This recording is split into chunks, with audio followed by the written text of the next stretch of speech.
मंडळी, झी मराठी नंतर आता स्टार प्रवाहच्या नव्या मालिकेचा जबरदस्त प्रोमो प्रदर्शित झालाय। यामध्ये रंग माझा वेगळा या लोकप्रिय मालिकेतील लाडकी दीपा म्हणजेच रेश्मा शिंदे नव्या रूपात पाहायला मिळत आहे। स्टार प्रवाहच्या अधिकृत सोशल मीडिया अकाउंटवर नव्या मालिकेचा प्रोमो नुकताच शेअर करण्यात आलाय। खेळामध्ये संसाराच्या आनंदाचं राज्य येऊ दे असं कॅप्शन लिहित नव्या मालिकेचा पहिला प्रोमो चाहत्यांबरोबर शेअर केला आहे। गेल्या वर्षी प्रेक्षकांचा निरोप घेतलेल्या रंग माझा वेगळा या मालिकेतील अभिनेत्री रेश्मा शिंदे नव्या रूपात दिसत आहे। जानकी असं तिच्या या नव्या भूमिकेचं नाव आहे, तर घरोघरी मातीच्या चुली हे नव्या मालिकेचं नाव आहे।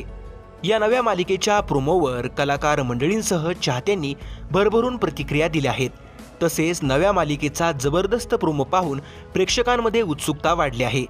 दरम्यान स्टार प्रवाहवर नवीन मालिका सुरू होते, तर मग कुठली जुनी मालिका प्रेक्षकांचा निरोप घेणार की घरोघरी मातीच्या चुली मालिका नव्या वेळेत प्रक्षेपित होणार हे पाहणं महत्त्वाचं असणार आहे। तर मंडळी, मनोरंजन विश्वातील अशाच व्हायरल घडामोडी सगळ्यात आधी पाहण्यासाठी चॅनलला सबस्क्राईब करा। व्हिडिओ आवडल्यास लाईक करायला विसरू नका।